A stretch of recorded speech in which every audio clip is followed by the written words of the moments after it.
Des absents dans la circulation routière de la capitale aujourd'hui. Il s'agit des conducteurs de taxi et de Faba qui ont observé une grève de 24 heures pour exiger des autorités la réduction des prix des hydrocarbures. Constat et réaction dans ce journal. Coup d'envoi demain à Dosso de la 37e édition du Sabre national. La succession à Isaac Issa de Dosso s'annonce ouverte.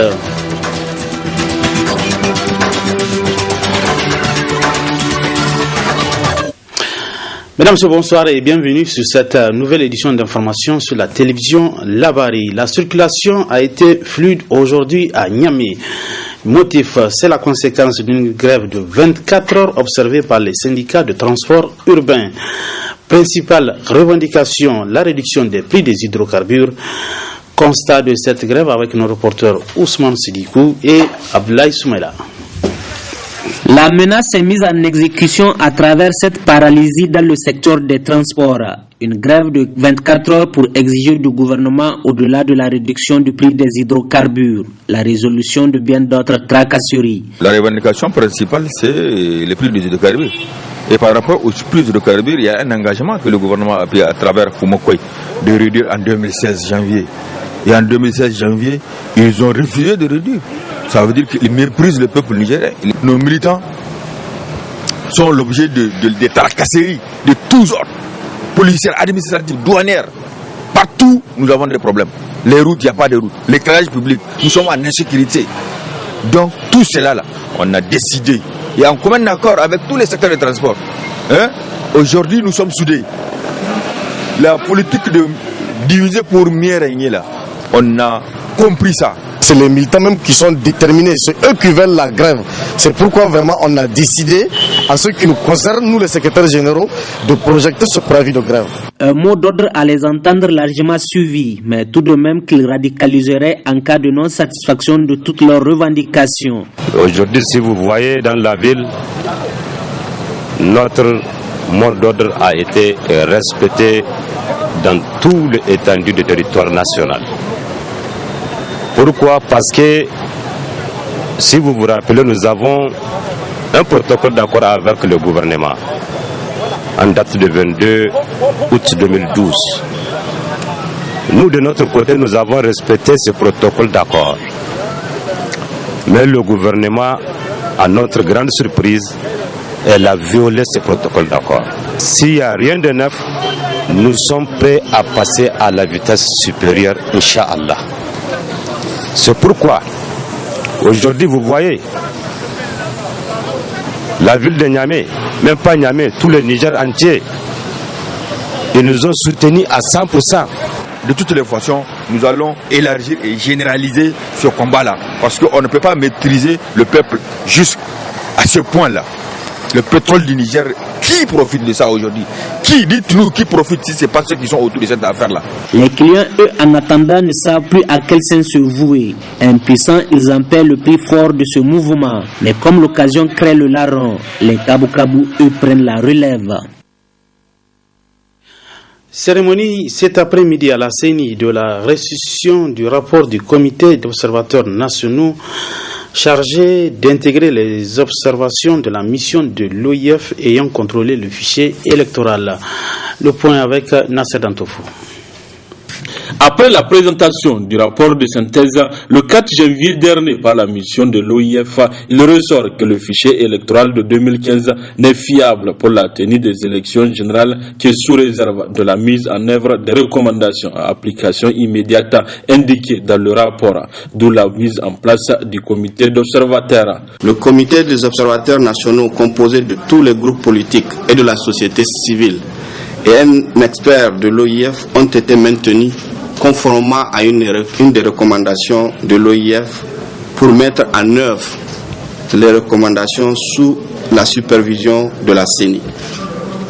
Je voudrais à cet égard saluer l'engagement, le dévouement et le sens élevé du sacrifice des membres de la CENI du comité qui ont constamment répondu à toutes les réunions, ont travaillé pour permettre la correction des anomalies, ouvrant ainsi la voie à la phase d'édition des cartes d'électeurs dont la distribution est prévue pour commencer le 21 janvier, Inch'Allah.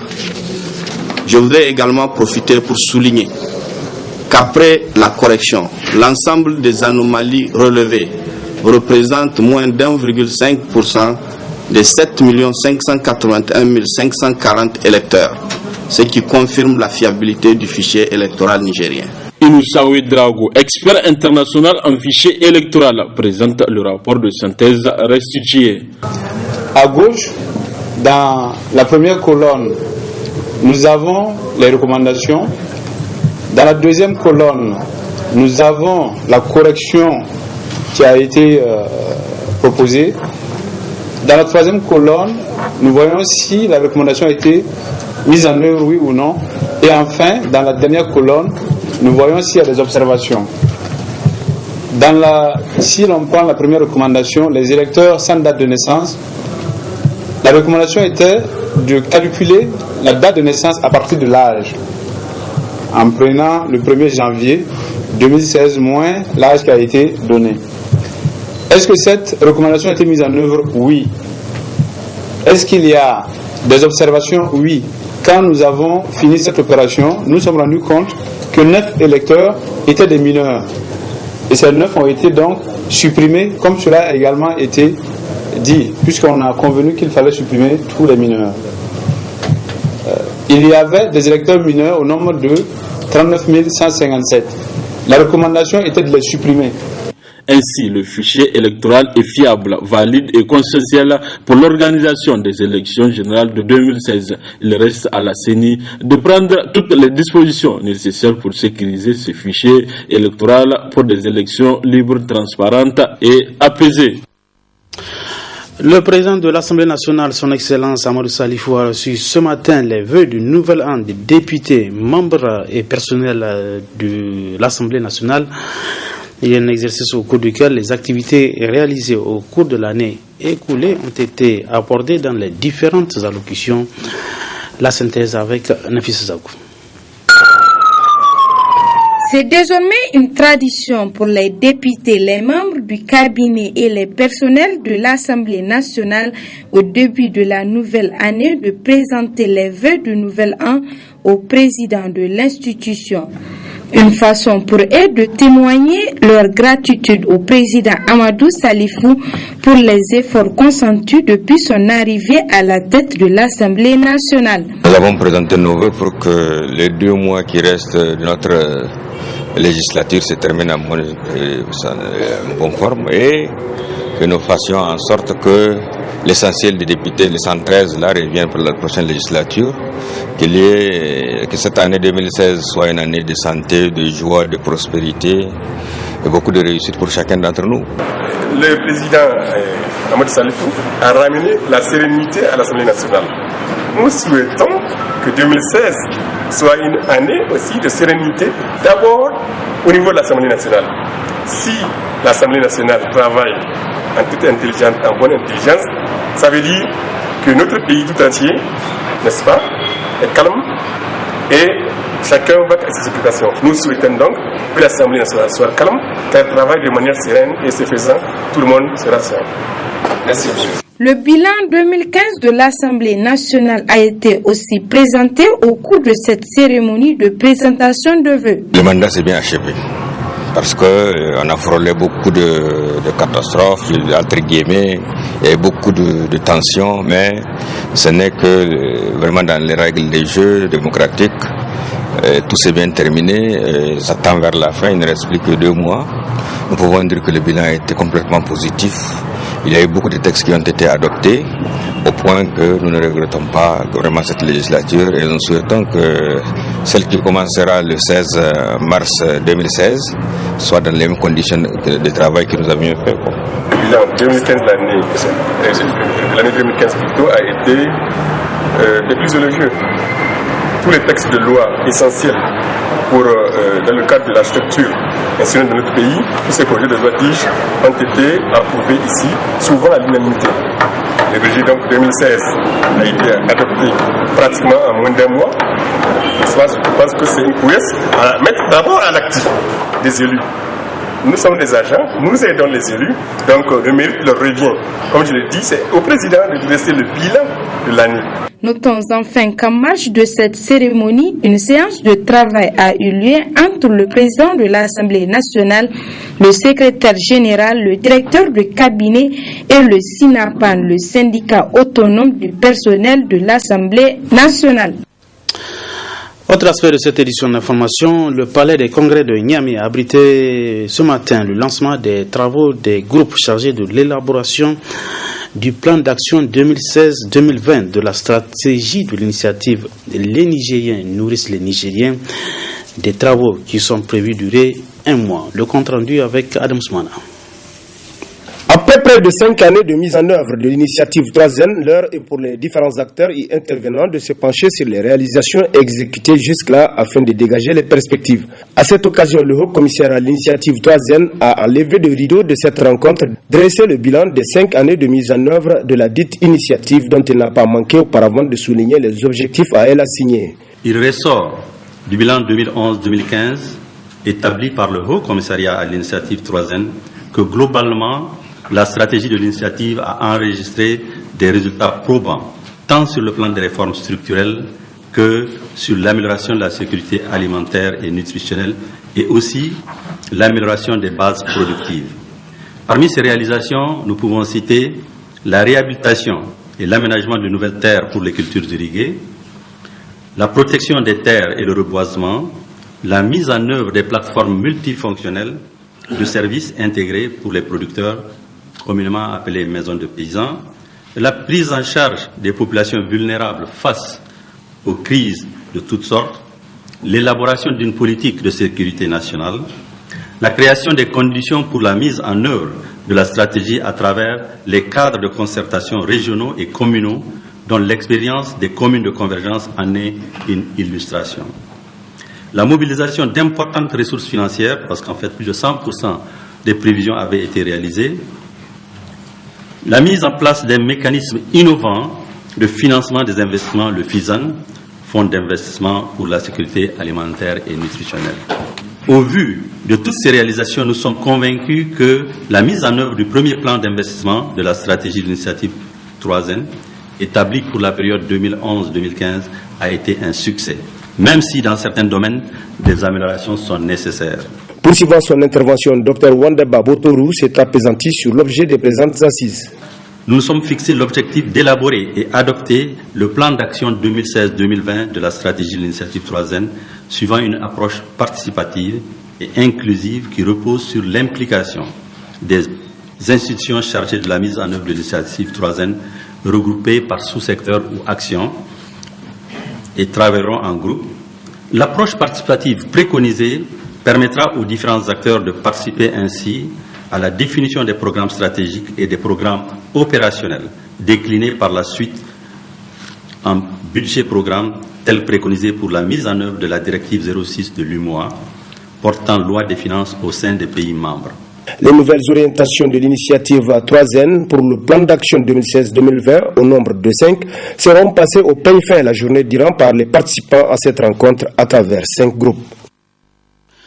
Cérémonie officielle hier après-midi dans le jardin du ministère des Affaires étrangères de décoration de l'équipe de la Banque mondiale dirigée par Matar Fall, spécialiste eau et assainissement.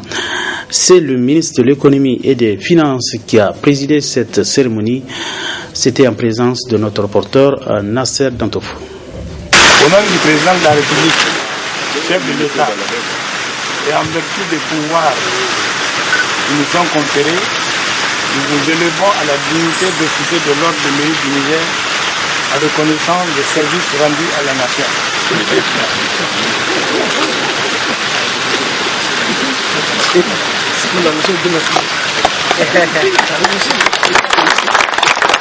À la demande de l'État du Niger, Matar Fall, spécialiste eau et assainissement, était dans une équipe multibailleur de fonds de la Banque mondiale pour accompagner les efforts du gouvernement en vue de la réforme de plusieurs secteurs, notamment celui de l'hydraulique urbain et rural, qui est des résultats satisfaisants en quinzaine de services, d'où cette cérémonie officielle de décoration à son honneur. Durant 15 ans, Votre équipe a su coopérer avec les autorités nigériennes et les cadres nationaux pour mener à bien la réforme engagée par le gouvernement dans le secteur de l'eau et de l'assainissement, aussi bien en milieu urbain qu'en milieu rural, à travers le projet sectoriel eau et le projet eau et assainissement en milieu urbain, dont vous étiez le chargé de projet. Grâce à votre détermination, l'objectif principal de la réforme de l'hydraulique urbaine, de bâtir un sous-secteur autonome, financièrement viable et capable d'assurer à moindre coût l'alimentation en eau potable des centres urbains en quantité suffisante et en qualité satisfaisante, est en voie d'être atteint en 2016. Pour Matar Fall, des résultats extraordinaires ont été enregistrés dans le domaine eau et assainissement, mais qu'il faut continuer à mener le combat pour consolider ses acquis. On peut être fier de ce qu'on a atteint aujourd'hui. Aujourd'hui, le Niger fait partie des pays au top en termes d'hydraulique urbaine en Afrique au sud du Sahara. Mais nous devons continuer à être engagés dans ce combat pour consolider ces acquis. Et comme je disais tout à l'heure, pour que tous les acteurs continuent donc de jouer leur partition, et en particulier le gouvernement du Niger qui est vraiment sur le driver seat, et la société de patrimoine, la société d'exploitation, pour que ce sous-secteur continue d'engager des succès, pour qu'un service public marchand comme celui-là, dans un pays sahélien où la maîtrise de l'eau est un des plus grands défis, arrive à pouvoir donner de l'eau à tout le monde en milieu urbain, dans un secteur public marchand autonome, où les tarifs permettent de faire face à toutes les charges du secteur, y compris le service de la dette. Ça, c'est vraiment un challenge. Pour les 5 années à venir, avec tous les projets qui sont en cours dans ce secteur, le Niger atteindra la desserte en eau universelle, une performance mondiale. Du sport dans ce journal, je l'annonçais dans les titres, coup d'envoi demain à Dosso de la 37e édition du Sabre national. Pendant 10 jours, la capitale des Janokoy sera l'attraction des amateurs du sport au Niger. Le point des préparatifs au niveau de la lutte dans ce reportage. Du 8 au 17 janvier 2016, Dosso sera à la une de l'actualité sportive nationale. Il s'agit de la 37e édition du Sabre national qui intervient à une période inhabituelle à cause des joutes électorales prévues dans notre pays dans quelques jours. Pendant que Dosso fait sa toilette pour accueillir les participants, une confusion règne dans le comité d'organisation. La Fédération nigérienne des luttes traditionnelles, dont son président fait partie du comité, a relevé plusieurs irrégularités dans la gestion des ressources des sponsors. Ce pouvoir a été, au lieu que ça soit un pouvoir exclusif à l'autre, à la fédération, maintenant ça a été partagé. Ce sponsoring-là, un comité a été mis en place, un comité de sponsoring et marketing qui est composé de l'ORTEN, le ministère, la fédération et Régie Pub qui est qui est le marketeur de ce tournoi. Donc, moi je sais que au temps de l'ancienne fédération, ce sponsoring revenait totalement à la fédération sortante qui était partie. Donc, mais nous, malheureusement, pour nous, ça n'a pas eu la chance comme l'ancien président. Nous, on nous a mis un comité qui est chargé d'aller vers les sponsors, avoir pu imposer une clé de répartition entre le ministère, la fédération et Régie Publique. Compétition entièrement prise en charge par l'État, la tenue du Sabre national et apparemment une vache laitière de certains acteurs. C'est malvenu cette décision, c'est malheureux, mais vraiment c'est très grave pour nous, quoi. Ça a une conséquence néfaste pour nous, quoi, vraiment, parce que ça nous freine dans nos ambitions de faire quelque chose pour la lutte. J'avais cru sincèrement que j'allais avoir ce sponsoring-là pour pouvoir faire beaucoup de choses. Je dis bien beaucoup de choses pour la lutte. Mes vœux les plus sincères, c'est que ce championnat-là puisse se tenir dans les bonnes conditions, dans la paix, la symbiose, la convivialité, dans le fair play total. 80 lutteurs seront au départ à la course du sabre national détenue par Isaac Issa Dosso, symbole de l'engouement des Nigériens pour la lutte traditionnelle. Le sabre national est incontestablement le principal événement du calendrier sportif de notre pays. Et sport toujours, la nouvelle année 2016 fait place au message de vœux du nouvel an au sein du mouvement sportif nigérien. La tradition a été respectée. Le président du comité olympique et sportif du Niger, Kosni, s'est adressé aux acteurs du sport nigérien. On écoute le président Idé Isaka. Je voudrais souhaiter bonne et heureuse année à la nation nigérienne dans son ensemble, au mouvement sportif tout entier. Et ce mouvement regroupe bien entendu aussi bien le monde sportif en général que ces médias sportifs qui nous encadrent et nous soutiennent. Je voudrais donc souhaiter que 2016 consacre un prompt retour à la santé à tous ceux qui sont malades ou indisponibles. Et aussi un repos paisible dans le sein des saints à tous ceux qui nous ont quittés. 2016, comme vous le savez, est une année olympique. Je souhaite plein succès aux Jeux olympiques, à l'ensemble des sportifs nigériens, en réaffirmant ici, et comme je l'ai fait toujours, et profitant de vos caméras, pour dire qu'une bonne représentation à ces Jeux, une bonne moisson de médailles, passe nécessairement et obligatoirement par une qualification des athlètes sur le terrain. On ne peut plus se contenter de simples invitations. Sans le minima, il faut être sûr qu'on ne peut pas être classé parmi les meilleurs. Donc, faisons ensemble en sorte que nous puissions aider nos athlètes à assurer une meilleure représentativité au niveau des Jeux. Et je voulais prendre pour cela l'exemple du football et souhaiter, comme cette discipline-là, que les autres disciplines puissent être régulièrement présentes dans ces sommets du sport africain et mondial. Voilà, fin de cette édition d'information. Je rappelle que juste après, vous pourrez suivre la rubrique rétrospective 2015. Aujourd'hui, nous sommes intéressés aux différents événements qui ont marqué l'année 2015 sur le plan politique. Mesdames et messieurs, bonsoir et bonne réception.